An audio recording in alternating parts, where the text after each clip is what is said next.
Olá pessoal, meu nome é Fernando Rebelo, faço parte do CEPES e eu estou aqui com o Nelson Araújo.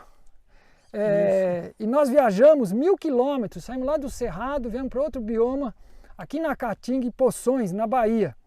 E o Nelson faz um trabalho maravilhoso aqui e a gente está muito impressionado. E o Nelson, que vários anos já trabalhando aqui, e o que impressiona mais, é um sistema que, como vocês vão ver, de baixíssima uso de mão de obra. O Nelson nem veio aqui durante a pandemia e já pode sustentar muitos animais aqui dentro e pode ser muito incrementado, muito. É impressionante, é uma coisa quase que infinita, assim. O céu é o limite. Além de ter piteira, sisal, palma forrageira, muita comida para os animais que vivem aqui na Caatinga, como cabra, boi, você ainda pode ter plantas, grãos, frutas. E é isso que a gente vai mostrar com o Nelson nessa série sobre a Caatinga. Pois é, Fernando, para mim é uma satisfação muito grande receber vocês aqui, porque a gente pode apresentar, né, para o país, né, a solução agrícola na Caatinga. Né, porque há uma cultura de que a Caatinga é seca, miserável, tem fome, etc. Mas isso é uma cultura, é uma ideologia falsa, porque a Caatinga é muito rica em espécies animais, vegetais, etc. Fauna e flora riquíssima, muita produção de alimento, né, como umbu, licuri, alimentos nativos, frutas poucas conhecidas como cavaçu, né?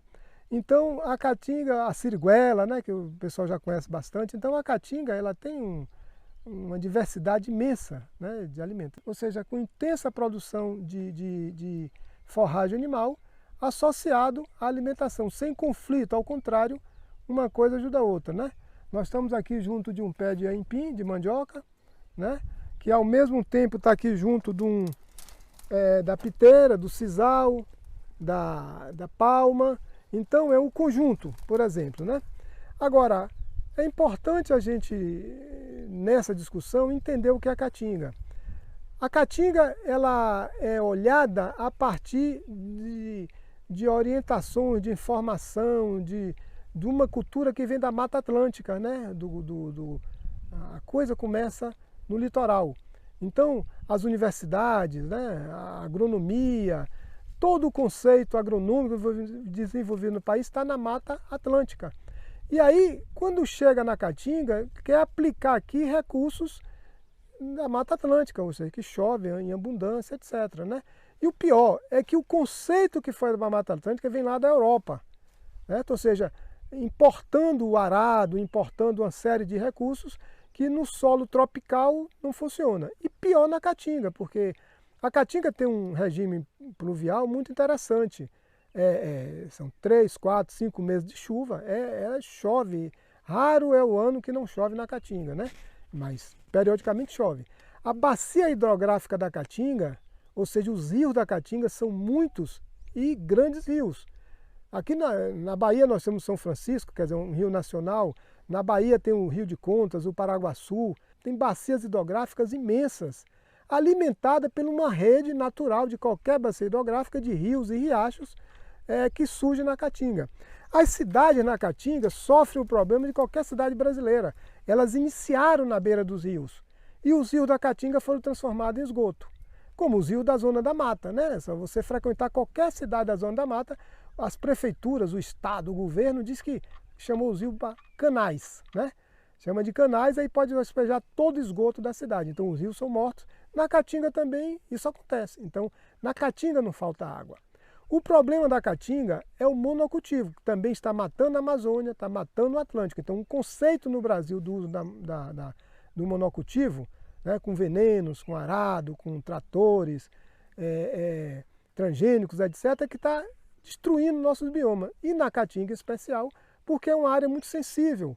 Porque o conceito que traz para cá de monocultivo molhado na Mata Atlântica traz também a irrigação. E esse sistema nosso está provando que não há necessidade de irrigação. E como é que funciona a Caatinga? São 3 ou 4 ou 5 meses de chuva.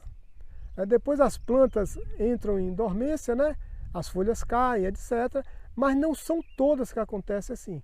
Tem uma parte da vegetação da Caatinga que flora justamente no período da seca. né? O que significa isso, inclusive? Significa, e essas plantas, particularmente arbóreas, elas alimentam as colmeias, as abelhas, alimentam os insetos, né? Porque produzem folhas e flores num período que não tem flora, não tem as floradas das outras espécies. Então, é como a braúna, a aroeira, né? E outras plantas, mas produzem essa flor nesse período. Então a caatinga tem essa condição, né? Que produz inclusive um mel maravilhoso, né? Então chuva, período molhado, a vegetação se desenvolve bastante, período seco, outras plantas acontecem permanecerem verdes, né? Portanto, isso aqui está provado. Na caatinga não há fome nem miséria, a não ser aquela que existe na Mata Atlântica e na floresta amazônica e no cerrado.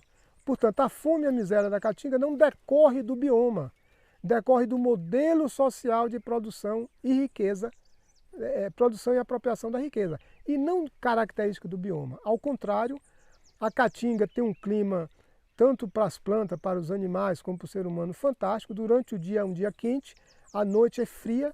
Isso permite uma noite muito confortável para os humanos dormir, para os animais que dormem à noite, certo? E durante o dia é uma alta taxa fotossintética, porque é uma irradiação solar muito grande, aproveitando inclusive da água disponibilizada no sistema por meio das plantas que capturam o sereno, certo? E fazem a fotossíntese durante o dia. Captura o sereno à noite e faz a fotossíntese durante o dia.